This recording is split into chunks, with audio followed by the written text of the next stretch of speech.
Hello friends, daily dose में आपका स्वागत है। मैं आपके सामने लेकर आया हूँ एक एपी का छोटा सा कॉन्सेप्ट जो है बहुत इंपॉर्टेंट। ठीक है, चलो इसमें हमें क्या निकालना है, 10वां टर्म निकालना है, ए निकालना है, डी निकालना है ना। तो देखो मेरे सामने एक एपी सीरीज दे रखी है। एपी सीरीज दे रखी है, क्या दे रखी है, 4 8 12 16 20। क्या दे रखी है, 4 8 12 16 20।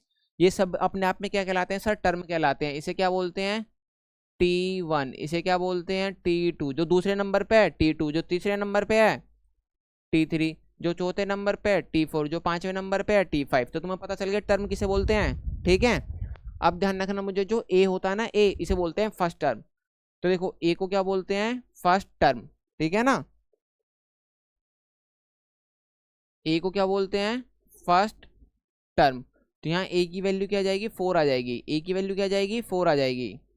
ये बात समझ में आई नहीं आई। मुझे क्या निकालना है, कॉमन डिफरेंस है ना, या मुझे क्या निकालना है, डी निकालना है। तो डी कैसे निकालते हैं, अगले टर्म में से माइनस पिछला टर्म, है ना। अगला माइनस पिछला, ऐसे बोल सकते हैं, है ना, अगला माइनस पिछला। तो d इज इक्वल टू, अगला टर्म क्या है, T2 माइनस पिछला T1। या तुम d कैसे निकाल सकते हो, अगला टर्म T5 माइनस T4। तो देखो सेम आना चाहिए, d is equal to, T2 कितना है सर 8, T1 कितना है 4। 8 में से 4 जाएगा तो यहाँ कितना बचेगा, 4 बचेगा d। यहाँ T5 कितना है सर 20, T4 कितना है 16। तो ये कितना आ गया अपने सामने, 4 आ गया। बताओ ये बात समझ में आई या नहीं आई। यस सर, ये बात मुझे समझ में आ गई है। तो ए कैसे निकालते हैं, डी कैसे निकालते हैं, इतनी बात आपको पता चल चुकी है। अब मुझे क्या निकालना है, 10वां टर्म निकालना है। सर ये बताओ मैं डायरेक्ट ये 10वां टर्म कैसे निकाल सकता हूँ। जैसे आपने तो बता दिया पहला दूसरा तीसरे तो दे रखा है, अगर मेरे दिमाग में आ गया सर 10वां टर्म निकालो तो कैसे निकालेंगे। चलो इसे भी समझते हैं। इसे लिख लिया, यस सर लिख लिया। चलो अब समझते हैं। देखो बेटा, मैं आपको बिल्कुल आसान भाषा में समझा रहा हूँ, तो उम्मीद करता हूँ आपको समझ में आ रहा होगा। अब देखो T1 को क्या बोलते हैं, T1 होता है A। दूसरा टर्म निकालना है तो कैसे निकालते हैं, A प्लस D। ठीक है, अगर T3 निकालते हैं तो कैसे निकालते हैं, A प्लस 2D। T4 निकालते हैं तो कैसे निकालते हैं, A प्लस 3D। अगर मुझे T5 निकालना है तो कैसे निकालूंगा, A प्लस 4D।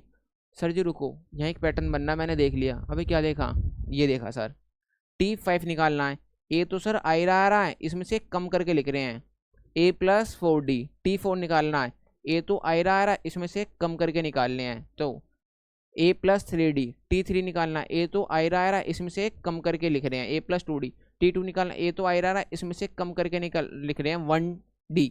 ऐसी T1, A तो आ रहा है, इसमें कम करके लिख रहे हैं, तब 1 में से एक कम करूंगा तो कितना आ जाएगा, 0 इंटू डी। और 0 इंटू डी क्या होता है, 0 ही होता है। तो यहाँ क्या हो जाएगा, A plus 0 is equal to क्या हो जाएगा, ये A ही हो जाता है। ये समझ में आया या नहीं आया। यस सर समझ में आ गया। अगर मुझे क्या निकालना है, Tn निकालना है। मुझे क्या निकालना है, Tn निकालना है। तो समझो A प्लस, सर A तो आ रहा है, प्लस इसमें से कम करके लिखना है, तो n माइनस 1 और ये आ गया D। इतनी बात समझ में आई या नहीं आई। यस सर आ गई। अब देखो, एक तो तुम इसे डायरेक्ट भी निकाल सकते हो, भैया मुझे T10 निकालना है। मुझे क्या निकालना है, T10, तो इसमें से कम करके लिख दो सीधा, है ना, सोल्व कर लो। अभी तुमने यहाँ निकाला था ना, A की वैल्यू क्या आ रही थी 4, और D की वैल्यू भी क्या आ रही थी 4, यही तो आ रही थी। अब समझ लो, T ये जो टर्म होता है ना 10वां टर्म, ये होता है n, यहाँ 10 लिख लिया, T10।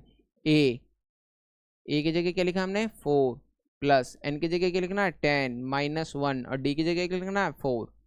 तो T10 is equal to 4 plus 10 में से एक जाएगा 9, इंटू में 4, तो T10 इज इक्वल टू, और 9 चौक कितना हो जाएगा 36।